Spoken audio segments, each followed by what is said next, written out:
கோபி வந்து ராதிகாவோட வீட்டுக்கு போய் கலைங்கள் அடிக்கிறாரு. அப்போ கமலா தான் வந்து கதவை திறக்கிறாங்க. கோபியை பார்த்தோன்னா வாங்க மாப்பிள்ள அப்படின்னு சொல்லிட்டு உள்ளே கூப்பிடுறாங்க. கோபி பார்த்தோன்னா பக்கத்தில் போகிறதுக்காக மயூ போகும்போது ராதிகா வந்து அவங்கள தடுத்து நிறுத்திடுறாங்க.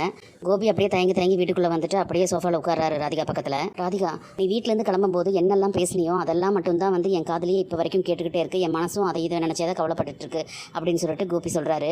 ஏன் எதுக்கு இந்த திடீர் முடிவு, ஏன் என்னாச்சு, உனக்கு என்ன பிரச்சனை அப்படின்னு சொல்லிட்டு கோபி கேட்குறாரு. இதுக்கான பதிலை நான் வந்து வரும்போதே உங்கள் வீட்டில் வச்சே சொல்லிட்டேன் அப்படின்னு சொல்லிட்டு ராதிகா சொல்கிறாங்க. அந்த பதிலை என்னால் ஏற்றுக்கவே முடியாது. நான் ஒன்றும் உங்களை நடுக்காட்டில் விட்டுட்டு வரலையே, உங்கள் வீட்டில் தானே விட்டுட்டு வந்தேன் அப்படின்னு சொல்லி ராதிகா சொல்லவும், என்ன ராதிகா இப்படியெல்லாம் பேசுகிற, இதுக்கா நம்ம எவ்வளோ கஷ்டப்பட்டு கல்யாணம் பண்ணிக்கிட்டோம் அப்படின்னு சொல்லிட்டு கோபி கேட்குறாரு. கண்டிப்பாக இல்லை, நம்ம வேற ஒரு வாழ்க்கையை எதிர்பார்த்து தான் வந்து நம்ம கல்யாணம் பண்ணிக்கிட்டோம். ஆனால் அது நடக்கலை அப்படிங்கும்போது வேற என்ன பண்ண முடியும்? சரி, உனக்கு என்ன பிரச்சனையாக இருந்தாலும் என்கிட்ட சொல்லு, நான் சரி பண்ணுறேன். வேண்டாம் கோபி, திரும்ப ஒரே விஷயத்த பேசுறதுக்கு எனக்கு ஒரு மாதிரியாக இருக்குது. இங்கே பாருங்கள், இந்த பிரிவில் எனக்கு வருத்தமோ கோவமோ எதுவுமே கிடையாது. தனியாக குடும்பமே இல்லாமல் இருக்கிறது ஒன்றும் எனக்கு புதுசு கிடையாது. ஆனால் உங்களுக்கு அப்படி இருக்க முடியாது, அது உங்களால் முடியாது. உங்களுக்கு உங்கள் குடும்பம் ரொம்ப முக்கியம் அப்படின்னு சொல்லிட்டு ராதிகா சொல்கிறாங்க. அதை கேட்ட கோபிக்கு வந்து ஒரு மாதிரி ஆயிடுது. நீங்கள் உங்கள் குடும்பத்தோட சந்தோஷமாக இருங்க அப்படின்னு சொல்லி ராதிகா சொல்லவும், எதுக்கு ராதிகா இப்படி உன் குடும்பம் என் குடும்பம்னு சொல்லிட்டு பிரித்து பேசுகிற?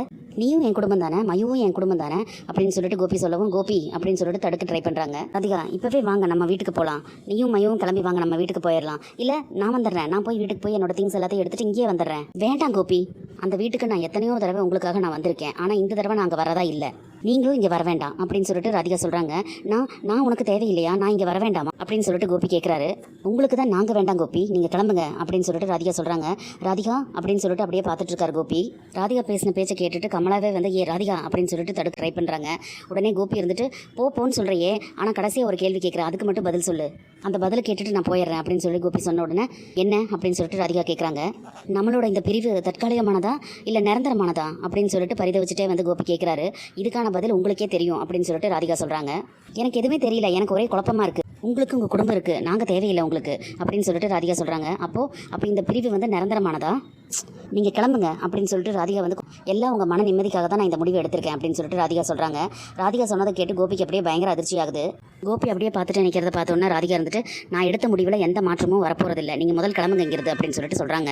நீ இல்லாமல் நான் எப்படி வாழ்வேன், நீ இல்லாமல் எப்படி நான் இங்கிருந்து போகிறது, மயு என்னோட குழந்தை அப்படின்னு சொல்லிட்டு மயு கிட்ட போகிறாரு. மயு கிட்ட போக விடாமல் ராதிகா வந்து அப்படியே தடுக்கிறாங்க. ப்ளீஸ், 15 வயசுலேயே வந்து போதுங்கிற அளவுக்கு மயு வந்து கஷ்டத்தை எல்லாத்தையுமே அனுபவிச்சிட்டா, அவளும் நிறைய பார்த்துட்டா. இனிமே மயு முன்னால் வச்சு இந்த மாதிரி ட்ராமாலாம் வேண்டாம். மயு நல்லா இருக்கணும்னு நீங்கள் நிஜமாவே நினச்சிங்கன்னா இங்கிருந்து முதல் கிளம்புங்க அப்படின்னு சொல்லிட்டு ராதிகா சொல்கிறாங்க. கோபி வந்து அப்படியே மயுவே பார்க்குறாரு. பார்த்துட்டு, தப்பு ராதிகா, நீ பேசுறது ரொம்ப தப்பு. நான் எப்பவுமே மயுக்கு நல்லது தான் யோசிச்சிருக்கேன், அவன் நல்லா இருக்கணும்னு தான் எதையுமே யோசிச்சு செஞ்சிருக்கேன். ஆமாங்க கோபி அப்படின்னு சொல்லிட்டு ராதிகா வந்து ரொம்ப ஃபோர்ஸாகவே சொல்கிறாங்க. அதை கேட்ட உடனே கோபிக்கு வந்து ஒரு மாதிரி ஆயிடுது. சரி நான் கிளம்பிடுறேன் அப்படின்னு சொல்லிட்டு மயுவை பார்த்துட்டு அப்படியே சொல்லிட்டு இருக்காரு.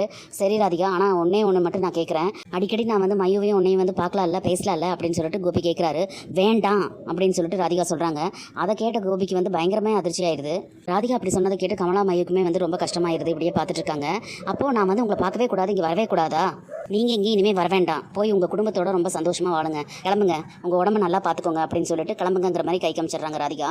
பதில் எதுவுமே பேச முடியாமல் கோபி வந்து அப்படியே போகிறாரு. கதவை கிட்ட போய் நின்றுட்டு அப்படியே திரும்பி ஒரு தடவை பார்த்துட்டு அப்படியே கீழே இறங்கி போயிடுறாரு. உடனே கமலா வந்து ராதிகா கிட்ட, ஏண்டி உன்னையும் மயுவையும் பார்க்கறதுக்காக தானே அந்த மனுஷன் அங்கேருந்து வந்திருக்காரு, அவரை போன்னு சொல்லி துரத்தி விட்ற இந்த மாதிரி அப்படின்னு சொல்லிட்டு அவங்க கேட்குறாங்க. இங்கே பாருமா, இந்த விஷயத்தில் நீ இனிமேல் தலையிடாத, நானும் மயுவும் நிம்மதியாக இருக்கணும் அப்படின்னு நினச்சின்னா பேசாமல் இரு, நான் நல்லா தெளிவாக யோசிச்சு தான் இந்த முடிவை எடுத்திருக்கேன் அப்படின்னு சொல்லிட்டு ராதிகா வந்து உள்ளே போயிடுறாங்க. மயு வந்து அப்படியே பார்த்துட்டு இருந்துட்டு மயுவும் வந்து ராதிகா பின்னாலேயே போயிடுறாங்க. ராதிகா வீட்டிலேருந்து கிளம்பின கோபி பார்த்தீங்கன்னா நேராக பார்க்கு போய் அங்கே நல்லா குடிச்சிக்கிட்டு இருக்காரு. கொஞ்ச நேரத்திலே வந்து அந்த அவரோட ஃப்ரெண்டு செந்தில் வராரு. அவரை பார்த்துட்டு, டேய் கோபி என்னடா பண்ணிக்கிட்டு இருக்கேன், கொஞ்ச நாளுக்கு முன்னாடி தானே உனக்கு பைபாஸ் பண்ணியிருக்காங்க அப்படின்னு சொல்லிட்டு கேட்குறாரு.